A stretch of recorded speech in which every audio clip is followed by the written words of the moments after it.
नमस्कार, मैं हूं किरण और आप देख रहे हैं आपका पसंदीदा और खास शो 3 का सवाल। अब बात अमेरिका से आई एक बड़ी सियासी हलचल की करेंगे। देखिए कि न्यूयॉर्क सिटी के मेयर पद के डेमोक्रेट उम्मीदवार जोहरान ममदानी ने प्रधानमंत्री नरेंद्र मोदी पर विवादित बयान देकर के एक नया ही बवाल जो है वो खड़ा कर दिया और इसका खामियाजा भी उनको भुगतना पड़ रहा है। भारत में इसको लेकर के लगातार जो है प्रतिक्रियाएं सामने आ रही हैं। अब ऐसे में देखिए कि गुरुद्वारे में आयोजित एक कार्यक्रम में ममदानी ने कहा, मोदी और भारत सरकार अल्पसंख्यकों के खिलाफ हिंसा की नीति अपना रही है। यानी चुनावी मंच को उन्होंने भारत विरोधी बयानबाजी का एक अखाड़ा बना दिया। ममदानी ने सिर्फ मोदी ही नहीं बल्कि देखिए कि न्यूयॉर्क के मौजूदा मेयर एरिक एडम्स पे भी निशाना साधा। एडम्स ने शहर में रहना महंगा कर दिया है, ये कहा जोहरान ममदानी ने, और भारत सरकार से उसकी नजदीकियां बढ़कर जो हमारी कम्युनिटी के खिलाफ हिंसा को बढ़ावा देती है। लेकिन ध्यान रहे, ये पहली बार नहीं है जब जोहरान ममदानी विवादों में घिरे हों। कुछ दिन पहले ही पूर्व राष्ट्रपति डोनाल्ड ट्रंप ने उन पर इस्लामिक कट्टरपंथियों से करीबी होने का गंभीर आरोप लगाया था। यानी कि न्यूयॉर्क की राजनीति में अब भारत और मोदी का नाम बन गया है सियासी हथियार। अब ऐसे में देखिए कि ममदानी के इस बयान ने अमेरिका में भी हिंदुस्तान को लेकर के एक नई बहस छेड़ दी है। इसी पर हम चर्चा करेंगे। All while supporting Prime Minister Modi and an Indian government approach to violence for our community members, are facing the same concerns about how they can afford their rent, or how they can afford their water bill, or their electricity charge, or their child care, any which way that they need to survive. And this mayor has taken every opportunity to make life more expensive. अब भारत इस तरह की राजनीति को स्वीकार नहीं करता है। यदि हिंदुओं के नाम पर, प्रधानमंत्री नरेंद्र मोदी के नाम पर आपको राजनीति करनी है तो आपको तय करना होगा कि विकास के हर पहलू को जमीनी स्तर पर उतारना होगा। और प्रधानमंत्री के खिलाफ इस प्रकार से हल्की बात करना एक टुटपुजी है। मेयर पद के प्रत्याशी को शोभा नहीं देता है। प्रधानमंत्री श्री नरेंद्र मोदी जी से माफी मांगनी चाहिए। वो वैश्विक राजनीति में एक धरोहर के रूप में है। जय श्री राम। तो प्रतिक्रियाओं का दौर भी आना शुरू हो गया है। ऐसे में 3 सवाल खास तौर से उठ रहे हैं कि क्या ममदानी का बयान महज एक चुनावी स्टंट है? ये पहला सवाल। दूसरा सवाल, क्या इंडिया कार्ड खेल करके ममदानी वोट जुटाना चाहते हैं? और तीसरा सवाल है कि क्या ममदानी खुद अपनी सियासत को विवादों में ढकेल रहे हैं? तो ऐसे में समझिए इस बात को कि जोहरान ममदानी ने जो बयान दिया है वो कहीं ना कहीं वोट बैंक की एक तरह से राजनीति है। और हमारे साथ चर्चा करने के लिए एक बड़ा पैनल जो है वो यहाँ पर जुड़ा है, उनसे हम बातचीत का दौर शुरू करें। हमारे साथ संदीप मलिक जी जो है वो जुड़ चुके हैं और रिटायर्ड कर्नल संजीव मलिक भू राजनीतिक विश्लेषक है, वो हमारे साथ जुड़ चुके हैं। बहुत बहुत स्वागत है सर आपका। शेखर कुमार राजनीतिक विश्लेषक कुछ देर के बाद हमारे साथ जुड़ेंगे।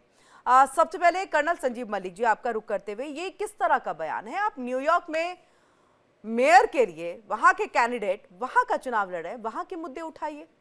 अब बात बात पर भारत को खींच लेते हैं, भारत के प्रधानमंत्री को खींच लेते हैं, और वो भी इस तरह का गंभीर आरोप लगाते हुए। क्या महज एक वोट बैंक की आप राजनीति इसको मानेंगे, या फिर ये कि पहले भी विवादों में रहे और एक बार फिर से चुनावी दौर में इस तरह का विवादित बयान दे दिया तो आगे आने वाले दिनों में किसी इस्लामिक कंट्री के लिए भी वो अपनी एक जगह, एक राह जो है वो पक्की करते हुए भी दिख रहा है? जी, thank you for inviting me. देखिए, जो ये ममतानी का जब बयान आया है, ये वहाँ के लिए जो मेयर के इलेक्शंस आ रहे हैं उनको देखते हुए ही है, इससे ज़्यादा कुछ नहीं है। वहाँ के गुरुद्वारे में जाकर ये बयान देते हैं कि हमारी यहाँ की गवर्नमेंट के खिलाफ या मोदी जी के खिलाफ। हमारे मोदी जी हो या पहले मनमोहन सिंह, हमारे प्राइम मिनिस्टर हमारे लिए बहुत आदरणीय हैं। वो देश के लिए, देश को लीड करते हैं, तो हमारे लिए इसमें कोई शक नहीं है। बियॉन्ड एनी डाउट उन पर कोई सवाल उठाता है तो हमको अच्छा कभी नहीं लगेगा। रही बात यह है कि ममदानी साहब, ये इनका तो जो पास्ट है, हालांकि इनकी ये कोशिश कर रहे हैं वहाँ पे वही खेल खेलने की, जो फ्री बीज होती है। इनकी कोशिश है कि वहाँ पे सब कुछ इन्होंने वहाँ लोकल पॉपुलेशन में फैला दिया कि मैं ये फ्री दूंगा, वो फ्री दूंगा, बस फ्री कर दूंगा, किराया घटा दूंगा, ये कर दूंगा। मैम देखिए, ऐसे लोग अपनी राजनीति के लिए, अब इन्होंने ये राजनीति सीख रहे हैं, मेरे ख्याल से ही इन 30s मिड 30s, ये वहाँ की राजनीति सीख रहे हैं। और उन्होंने, जो आदमी युगांडा से पैदा होकर यहाँ पे आया, वो उसकी लॉयल्टी कहाँ है? उसकी लॉयल्टी मात्र इतनी है कि वो जहां है आज के प्रेजेंट में रहना चाहता है, प्रेजेंट में कुछ भी बरगलाएगा, कुछ भी बोलेगा। मुझे दुख इस बात का है, इन्होंने गुरुद्वारे के प्लेटफॉर्म का इस्तेमाल किया। गुरुद्वारा हमारे बहुत पवित्र चीज है, और हमारे सिख भाइयों को इन्होंने वहां पे जो बरगलाने की कोशिश कर रही है, इनका इशारा उन लोगों की तरफ है जो वहां पे शायद एक जनाब है, एक मिस्टर पन्नू जो अमेरिका में छुपे रहते हैं, वहां पे जगह बदलते रहते हैं। ये शायद उनके सपोर्टर को खुश करने की कोशिश कर रहे हैं, क्योंकि इन्होंने देख लिया है कि लोकल मीडिया इनको थोड़ा सा तरजीह दे रहा है, और लोकल जो इनके सर्वे वगैरह आ रहे हैं वहां पे, वो इनको शायद जीत की तरफ दिखा रहे हैं। तो अपनी जीत को इंश्योर करने के लिए वहां के लोगों की तरफ से ये भड़काऊ बयान है, और भड़काऊ बयान भी इस तरह से है कि वहां के जो अल्पसंख्यक इनको वो कहते हैं, वहां उनके लिए ये अपना जगह बना रहे हैं। इससे ज्यादा मैं इसमें कुछ नहीं देखता। हालांकि मैं इनको पता इसीलिए इससे ज्यादा देख पा रही हूँ सर, क्योंकि अगर मैं 2020 से बात करूं, वैसे तो इनका और भी बहुत पुराना इतिहास है जिसमें उन्होंने काफी ऐसे बयान दिए। 2020 राम मंदिर के निर्माण को लेकर के काफी ज्यादा जो है एक हलचल तेज थी, उसका विरोध हो रहा था। वहां पर भी ये पहुंचे हुए थे। जब इनसे कहा गया कि आप भी कुछ कहिए यहाँ पर उसके विरोध में, माइक उठाते हैं। ये क्या कहते हैं, चलिए ये तो बात की बात है, लेकिन उसके पीछे हिंदुत्व को लेकर के, हिंदू को लेकर के, राम मंदिर को लेकर काफी नेगेटिव बातें जो है वो कही जा रही थी, लेकिन इनके तरफ से चूं तक नहीं किया गया, एक कहा तक नहीं गया कि ये ना कहे, क्योंकि ये आस्था का सवाल है, ये मंदिर का सवाल है, चाहे किसी की भी आस्था हो। जैसे अभी कुछ नहीं कहते दिखाई देते। किसान आंदोलन के दौरान भी इन्होंने अपनी जुबान नहीं बंद रखी, तब भी वो ये कहते कि 20 करोड़ ऐसे किसान जो सड़कों पर उतरे थे, पुलिस उन्हें मार रही थी, जबकि क्या तस्वीर थी आप और हमसे बेहतर कौन जानेगा, क्योंकि वो तो आंदोलन हमने देखा है। उसके बाद इनकी जो फंडिंग होती है वो CAIR से होती है। CAIR कौन है, देखिए यहाँ पर, हिंदू और इजराइल के लिए हमेशा नेगेटिव कहने वाले, भारत के खिलाफ नेगेटिव कहने वाला ये वो संगठन है, यही फंडिंग करता है ममदानी को। और ऐसे में ऑपरेशन सिंदूर से लेकर के पहलगाम में मारे गए 26 हिंदू टूरिस्टों के बारे में ये नहीं कहता कि 26 हिंदू टूरिस्ट मारे गए थे, बल्कि सिर्फ ये कहता है कि एक कश्मीरी मुस्लिम मारा गया, बाकी 26 सिर्फ टूरिस्ट थे। तो ये तमाम चीजें बताती हैं कि किस तरह से आप भारत और हिंदुत्व विरोधी बातें यहां पर कर रहे हैं, और ममदानी को फंडिंग अगर वहीं से हो रही है तो क्या समझा जाए। इसलिए मेरा क्वेश्चन एक कदम और आगे बढ़कर के आपसे था।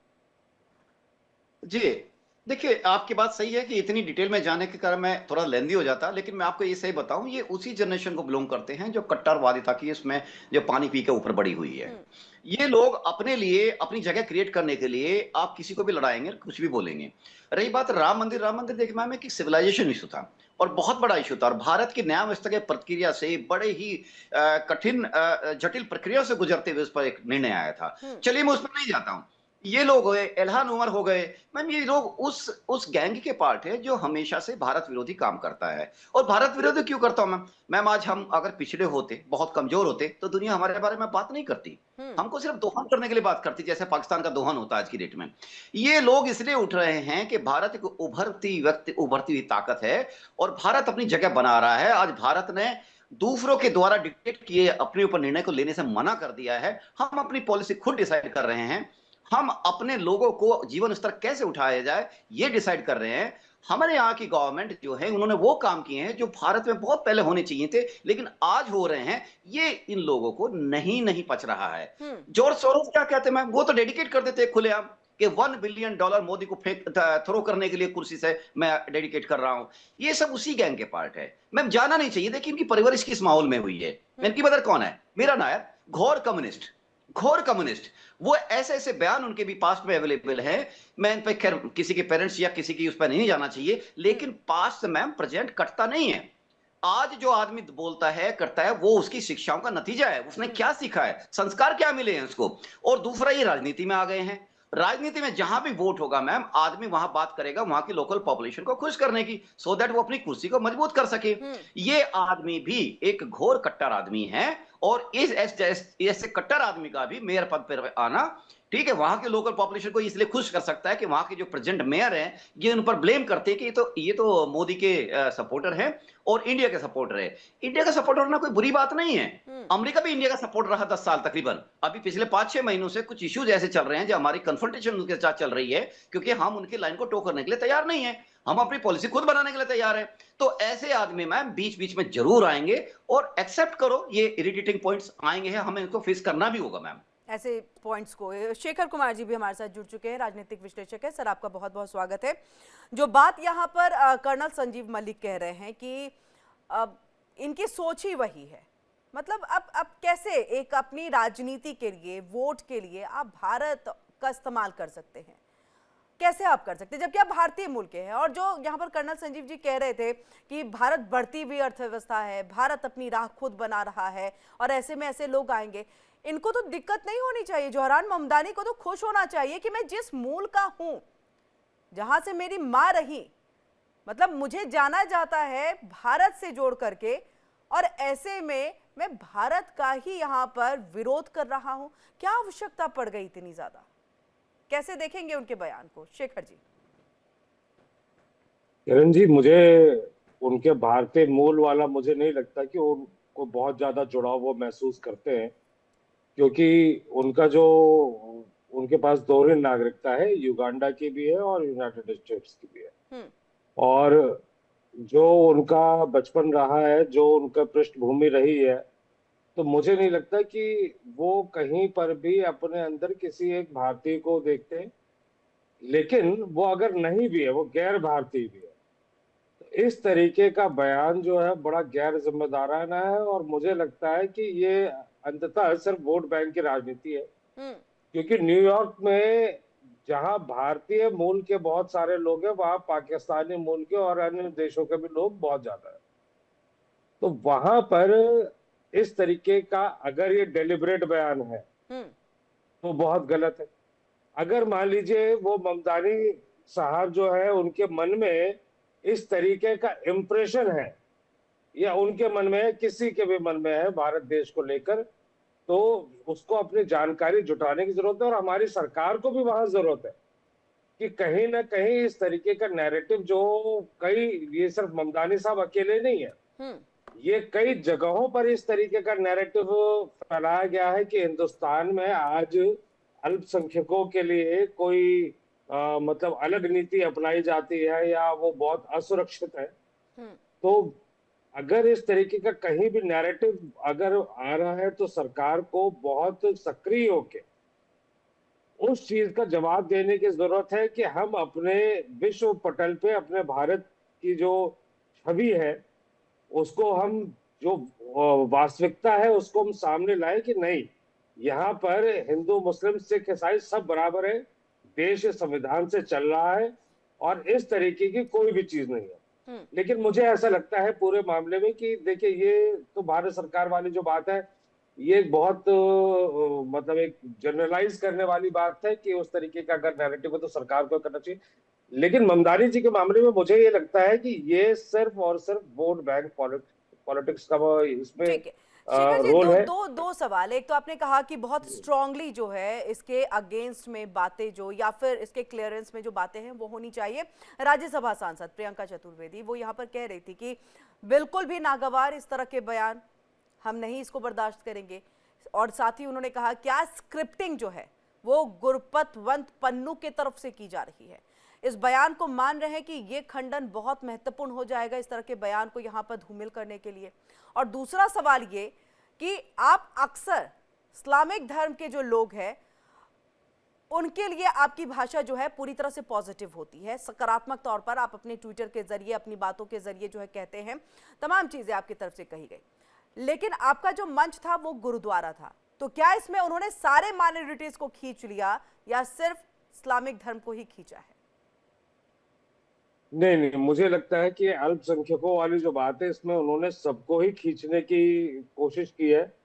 और ये जो पन्नू वाला एंगल है, देखिए एक सर्वविदित तथ्य है कि चाहे कनाडा हो चाहे यूएसए हो, वहां पर इस तरीके के अलगाववादी लोगों का वहां पे एक बहुत एक अच्छा नेटवर्क है, जो कहीं ना कहीं जिस पर वो नजर रख रहे हैं ममदानी साहब। और कोई भी भारतीय, मतलब वो किसी भी पार्टी का हो, जब देश के सम्मान की बात आती है तो उसमें मुझे लगता है कि हर कोई ऐसे बयानों पे बहुत असहज महसूस करेगा और उसकी बिल्कुल कठोर निंदा करेगा। तो ये क्योंकि हमारे देश का मामला है, अगर उनकी माँ भारतीय है तो उससे मैं उनको भारत को जोड़कर नहीं देखूंगा। उनका बैकग्राउंड जो है और उनकी सोच कहीं से मुझे भारतीय नजर नहीं आ रही। जी, जी। कर्नल संजीव जी, आपके पास इस चीज़ को थोड़ा समझते हुए, यही जो कि इसमें सारे माइनॉरिटीज़ को अगर खींचा गया, क्योंकि हम हिंदुस्तान में कभी नहीं सुनते एक्सेप्ट एक समुदाय के, किसी और समुदाय ने कभी इस बात को नहीं कहा कि हम अपने आप को जो है असुरक्षित महसूस करते हैं, हमारे लिए भारत में कोई जगह नहीं है, हमारे अगेंस्ट एजेंडा जो है वो चलाया जाता है। तो क्या लग रहा है इसका असर भारत पे, खास तौर से अगर एक विशेष समुदाय को छोड़ दिया जाए तो बाकी असर किसी पे पड़ेगा, अगर सबके ऊपर था उनका ये बयान? तो किरण मैम, मैं शेखर जी की बात से सहमत हूं कि उन्होंने जो प्लेटफॉर्म इस्तेमाल किया हमारे सम्मान के जनक, सम्मान के प्रति गुरुद्वारे का, उन्होंने सबको लपेटा है। उनको ये पता होना चाहिए कि दुनिया में सबसे ज्यादा सुरक्षित माइनॉरिटी, हर तरह की माइनॉरिटी कहीं है तो भारत में है। भारत, देखिए, हम सिर्फ कहने की बात नहीं है, फॉलो होता है। भारत ने कभी जाकर किसी पे अटैक नहीं किया, किसी सिविलाइजेशन को डिस्ट्रॉय करने की कोशिश नहीं की, कहीं अपने घुड़सवार भेजकर लूटने की कोशिश नहीं की। हम सिविलाइजेशन के प्रोटेक्टर रहे हैं। इसके साथ साथ हमारे यहाँ जो भी आया, देखिए, हम, बहुत ही गहन विषय है, हमारे यहाँ जो पॉपुलेशन है सब हमारा हिस्सा है, सब हमारा हिस्सा है। किसी ने कोई रास्ता पकड़ लिया, किसी ने कोई रास्ता ले लिया, समय के साथ साथ उस रास्ते पर बढ़ते चले गए।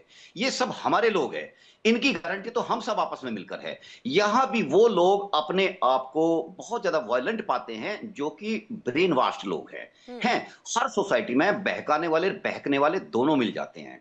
यहां पर जो मुझे बड़ा दुख होता है कि मेरे देश की जो कुछ लोग हैं जो मुस्लिम पॉपुलेशन को भड़काते हैं, और उनमें से कुछ लोग हैं भोले होते हैं, इनोसेंट होते हैं, उनकी बातों की गहराई समझ नहीं पाते, उनके पीछे का खेल समझ नहीं पाते। ये खेल मैम पूरा वैश्विक खेल है, और इसमें जो अमेरिका के अंदर से जो फंडिंग होती है, ये पीस मिशन और ये मिशन और वहां के जो जो जॉर्ज सोरोस है, ये पार्टी, ये सब एक लोग है मैम।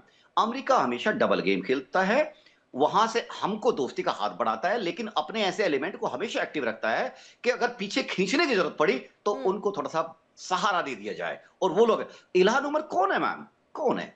जाती है पीओके में, जाती है पाकिस्तान में, जाती है। इल्हान उमर का पाकिस्तान के साथ बोलने का, इंडिया को क्रिटिसाइज करने का क्या आधार है? एक ही आधार, she never came to India, she never will come to India. कभी नहीं आएंगी, क्योंकि यहां आते ही सच्चाई खुल जाती है। मैम, यहाँ हमारे शहरों को अगर ये लोग आकर देखेंगे, इनकी आंखें फटी की फटी रह जाएंगी। किस तरह से हमारे यहाँ आपस में सोसाइटी कितनी कोहेसिव है और एक दूसरे पे कितनी इंटरडिपेंडेंट है। लेकिन कुछ लोग हैं कि जैसे ये लोग भड़काने की कोशिश कर रहे हैं, जैसे साहब ने बोला, यहाँ वहां पर जो पाकिस्तानी पॉपुलेशन है, जो हमारी सिख भाई लोग रहते हैं वहां पे, उनमें जो एक एलिमेंट है जो डिसग्रंटल्ड रिमेन है, उसको ये टारगेट कर रहा है। और करने की कोशिश ये है कि यस, ये आपकी बात आपने शुरू में कहा था इंट्रोडक्शन में कि क्या इसका लार्जर एस्पेक्ट भी है।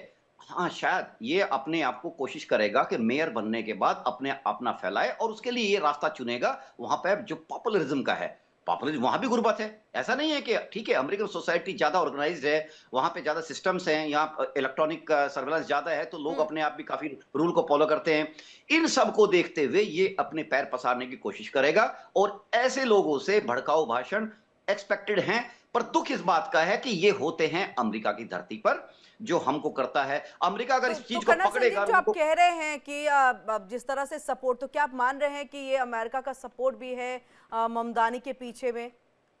यस मैम, इनडायरेक्ट सपोर्ट है। अगर अमेरिका चाहे, बाइडेन प्रशासन चाहे तो पन्नों को नहीं पकड़ सकता था, जो भारत के खिलाफ हमें बिल्कुल राष्ट्र को तोड़ने की बात करता था। वहां से एक देश की धरती के इस्तेमाल किसी दूसरे को तोड़ने के खिलाफ किया जाए, देशद्रोह नहीं तो क्या है मानिए। लेकिन बाइडेन प्रशासन ने उसको खुली छूट दी। ये क्या करते हैं, जिनको कहते हैं ना नॉन स्टेट एक्टर्स है, ये इनको एक्टिवेट करके देश के खिलाफ खूब बोलने देते हैं। और अगर ज्यादा प्रेशर, बहुत ज्यादा प्रेशर कहीं किसी कीमत पर झेलना भी पड़ा, तो ये क्या कहेंगे कि नॉन स्टेटर, ठीक है, हम इनको गिरफ्तार करते हैं। बट ये नहीं करेंगे, क्योंकि ये डबल गेम खेलना, ये अमेरिका की फितरत है। शेखर जी, 96% चांसेस है अभी तक का, अगर हम देखें ये ममदानी के जीतने का, तो 96%। और ऐसे में इस तरह का बयान आना, क्या लग रहा है कि मतलब बेनिफिट कितना देगा? ये तो चलिए आने वाले समय में पता चलेगा इसका नेगेटिव असर। एंड साथ ही साथ ब्रुकलिन के इमाम है सिराज वहाज, हंसते हुए फोटो जो है सामने में, और ये वही सिराज है जो 1993 के वर्ल्ड ट्रेड सेंटर में बमबारी करने, साजिश रचने और साथ ही मुसलमानों को जिहाद के लिए उकसाने का इसके ऊपर में आरोप लगा है। तो क्या इन सब चीजों का असर नहीं पड़ेगा? डोनाल्ड ट्रंप ने भी तो इसको लेकर के अपनी तरफ से बयान भी दे दिया। क्या वाकई अब ये मेयर के चेयर पे बैठ जाएंगे? मैम, एक सवाल मुझसे मैम। ये शेखर जी से। जी, देखिए किरण जी, ऐसा है कि हमें ये सोचना पड़ेगा कि ये ममदानी जो बात कह रहे हैं, ये इसकी सत्यता जो लोग समझेंगे वो किन बातों पर आधारित है। आज न्यूयॉर्क का एक आदमी मेयर का चुनाव लड़ रहा है और उसका दिया गया एक बयान, वो आज हम उस पर डिबेट कर रहे हैं। तो क्या हमारे भारत में जब चुनाव होते हैं, यहाँ के नेता जब बयान देते हैं, तो क्या पूरे विश्व में उसकी सूचना नहीं जाती? बिल्कुल जाती है। यहाँ पर हमें देखना पड़ेगा कि जो चुनाव में वोट बैंक को लेकर यहाँ पर भी कई बार एक दल विशेष के लोग जो किसी समुदाय को लेकर बयान देते हैं कि कपड़ों से पहचाने जाएंगे या इस तरीके से कई बार बातें होती है। तो ये बातें आपको लोकल चुनाव में तो हो सकता है बेनिफिट पहुंचाए, लेकिन विश्व पटल पे वो इसी तरीके की इमेज जो ममदानी कह रहा है उस तरीके की इमेज आपके बनाता है।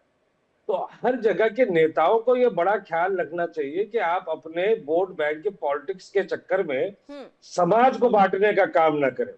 और आज दुनिया बहुत छोटी हो चुकी है, हर जगह का दिया गया हर बयान विश्व के हर कोने तक पहुंच रहा है।